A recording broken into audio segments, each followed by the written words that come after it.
കണ്ണുനീര് ആർക്കും വരാം അല്ലേ? അതാണെന്നോ പെണ്ണെന്നോ ഇല്ല. ശരിക്കും പറഞ്ഞു കഴിഞ്ഞാൽ ആണുങ്ങൾ കരയാൻ പാടില്ല എന്നാണ് പറയുന്നത്. തെറ്റാണത്. സങ്കടം വന്നു കഴിഞ്ഞാൽ നമ്മൾ കരഞ്ഞ് തന്നെ തീർക്കണം. അല്ലെങ്കിൽ നമ്മുടെ നെഞ്ചിനകത്ത് ഒരു 10 കിലോ വെയിറ്റ് എടുത്ത് വെച്ച് ഭാരമുണ്ടാക്കും. ചില ആണുങ്ങളൊന്നും കരയില്ല. അവരുടെ വേദനകളെല്ലാം ഉള്ളിൽ ഒതുക്കി അവർ ആരോടും പറയാണ്ട് കൊണ്ട് നടന്ന് വരുമ്പോഴാണ് ഈ നെഞ്ചുവേദനയൊക്കെ വരുന്നത്, ടെൻഷൻ ഉണ്ടാകുന്നത്. മനസ്സിലായില്ലേ? ചിലവർ അറ്റാക്ക് വന്ന് അപ്പം തന്നെ സൈലൻ്റ് അറ്റാക്ക് വന്ന് മരണപ്പെടുന്നതൊക്കെ. നിങ്ങൾ സങ്കടം വന്നാൽ കരയണം, സന്തോഷം വന്നാൽ ചിരിക്കണം, ദുഃഖങ്ങളുണ്ടെങ്കിൽ ആരുടെയെങ്കിലും ഒക്കെ കൂടെ പങ്കുവെക്കണം. അതും നമുക്ക് അത്രയും ജെന്യുവനായിട്ട് വേണ്ടപ്പെട്ടവരുടെ കൂടെ. നമുക്കപ്പോൾ കുറച്ചൊരു ആശ്വാസം കിട്ടും. ഇന്നലെ ഞാനൊരു വ്യക്തി കരയുന്നത് കണ്ടു. ഒരു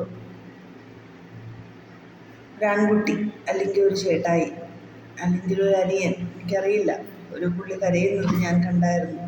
ആ പുള്ളിയുടെ വിഷമങ്ങൾ പറഞ്ഞുകൊണ്ടാണ് കരയുന്നത്. അവിടെ നാണക്കേടോ അവിടെ മറ്റൊന്നും ആ പുള്ളി ചിന്തിക്കുന്നില്ല. പുള്ളിയുടെ കഷ്ടപ്പാട്, ഇത്രയും നാൾ വളർന്നു വന്നു, കല്യാണം കഴിച്ചു, ഇത്രയും ഏജ് എത്തിയിട്ട് പോലും ആ പുള്ളിക്കുണ്ടാവുന്നതായ ബുദ്ധിമുട്ട്, മാനസികമായ ബുദ്ധിമുട്ട്, ഇനി മേൽക്കൊണ്ട് ജീവിക്കാൻ പറ്റാത്തൊരു ബുദ്ധിമുട്ട് കാരണം കരയുന്നത് ഞാൻ കണ്ടു.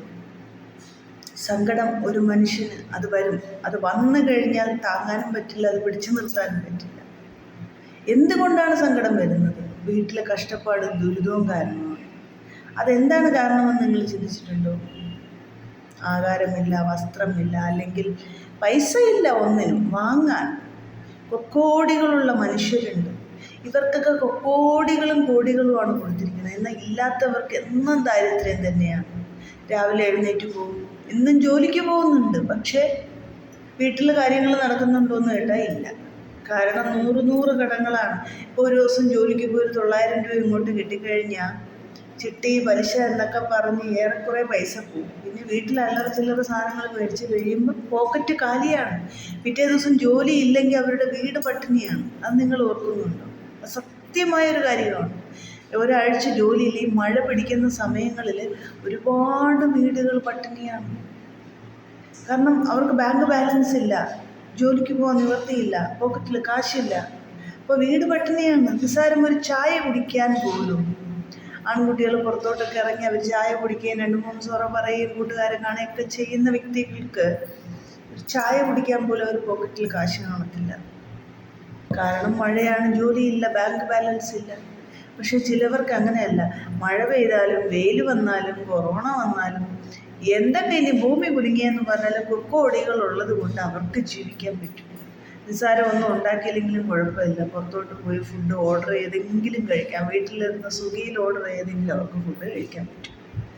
പട്ടിണി പാവങ്ങൾക്ക് അതൊന്നും നടക്കത്തില്ല. മനസ്സിലായില്ലേ? എന്താ ഇതൊക്കെ നമ്മൾ കേൾക്കുമ്പോൾ സത്യം പറഞ്ഞാൽ അത് ഭയങ്കര ഒരു വിഷമം തന്നെയാണ്. ഒരു കാലഘട്ടത്തിൽ ഞാനും ഇത് കടന്നു പോയിട്ടുണ്ട്. എൻ്റെ കുഞ്ഞും പ്രായത്തിലൊക്കെ എൻ്റെ ഫാമിലിയിലൊക്കെ ഓരോരുത്തർ കഷ്ടപ്പെടുന്നതൊക്കെ ഞാൻ കണ്ടിട്ടുണ്ട്. അന്നൊക്കെ ഇതിനെക്കാട്ടിലും ദാരിദ്ര്യം പിടിച്ച കാലമാണ്. എൻ്റെ അച്ഛനൊക്കെ പറയുന്നത് കേട്ടിട്ടുണ്ട്. കപ്പ പുഴുങ്ങും, കുറച്ചരിയിട്ട് ചോറ് വെക്കും, അതിൻ്റെ കഞ്ഞിവെള്ളം ഇങ്ങനെ നീട്ടി വെക്കും.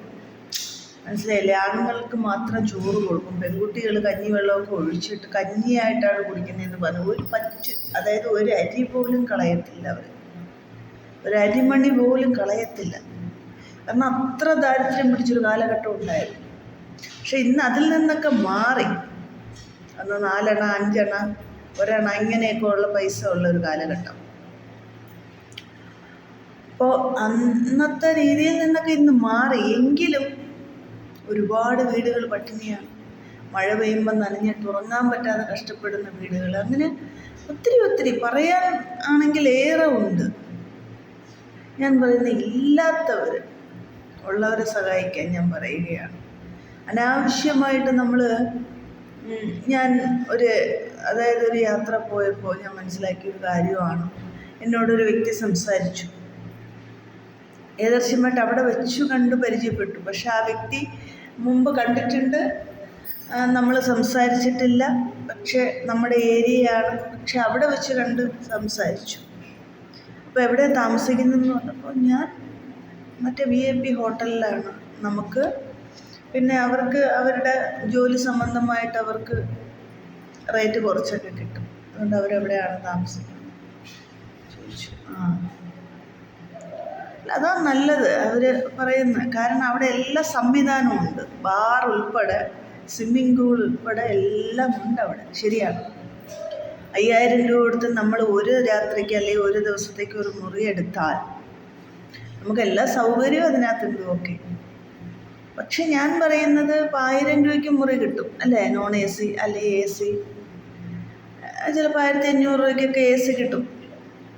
അങ്ങനെ ഒരു മുറി എടുത്താലും നമുക്ക് സുഖമായി ഉറങ്ങാം. ഉറങ്ങാൻ ഒരു കട്ടിലും ഒരു പില്ലോയും ഒരു ബെഡ്ഷീറ്റ് മാത്രം പോരെ. ഒരു ഫാനായാലും തരക്കേടില്ലാതെ ഉറങ്ങാം. ബാക്കി പൈസ ഉണ്ടെങ്കിൽ 10 പേർക്ക് ഒരു നേരത്തെ അന്നദാനം കൊടുത്താൽ അതെത്ര പുണ്യമെന്നറിയോ? ഞാൻ അന്നേരം അത് പറഞ്ഞു. ഇതിൻ്റെ ഒന്നും ആഡംബരത്തിൻ്റെ, താങ്കൾ എവിടെയാണ് താമസിക്കുന്നത്? ഞാൻ പറഞ്ഞു അതിൻ്റെ അടുത്ത്. അവിടെ എത്രയാ? ഞാൻ പറഞ്ഞു ഇത്രയാ. ഓഹോ. ഞാൻ പറഞ്ഞു ആഡംബരത്തിൻ്റെ ആവശ്യമില്ലല്ലോ. നമുക്കൊരു ഫാന് വേണം, ഒരു കട്ടില്, ഒരു മെത്ത, ഒരു പില്ലോ, ഒരു ബെഡ്ഷീറ്റ്. ഇത്രയല്ലേ സുഖമായിട്ട് ഉറങ്ങാൻ പറ്റും. ബാക്കി പൈസൻ്റെ 10 പേർക്ക് ഒരു നേരത്തെ അന്നദാനം കൊടുത്താൽ അത് പുണ്യമല്ലേ? എത്രയോ പേര് ചായക്കടകളിലൊക്കെ പോയിട്ട് ഒരു ചായ തരുമെന്ന് പറഞ്ഞ് കൈ നീട്ടുന്നുണ്ട്. അവരവരുടെ നാണക്കേട് മറന്ന് കൈ നീട്ടുന്നത്. വിശപ്പ് ഒരു മനുഷ്യന് സഹിക്കാൻ പറ്റില്ല. വേറെന്ത് സഹിക്കാൻ പറ്റും? വിശപ്പ് സഹിക്കാൻ പറ്റില്ല. അത് കാരണമാണ് അവർ കൈ നീട്ടുന്നത്. വിശന്നിട്ടാണ്. എൻ്റെ അടുത്ത് എത്രയോ പേര് പറഞ്ഞിട്ടുണ്ട് പൈസ വേണ്ട, ആഹാരം മതിയെന്ന്. കാരണം അവർ വിശന്നിട്ടാണ് അത് ചോദിക്കുന്നത്. അപ്പോൾ വിശക്കുന്നവർക്ക് ആഹാരം കൊടുക്കാൻ നമ്മളിൽ പലരും സന്നദ്ധരാണ്. കാശുള്ളവർ, ഇല്ലാത്തവരല്ല കേട്ടോ. ഇല്ലാത്തവർക്ക് കൊടുക്കാൻ മനസ്സിലാക്കും. പക്ഷെ ഉള്ളവരെ കുറിച്ചാണ് ഞാൻ പറയുന്നത്. ഒരുപാടൊന്നും ഇല്ലെങ്കിലും നിങ്ങളെ കൊണ്ട് പറ്റുന്നത് പോലെ ഒരു നേരത്തെ ആഹാരം.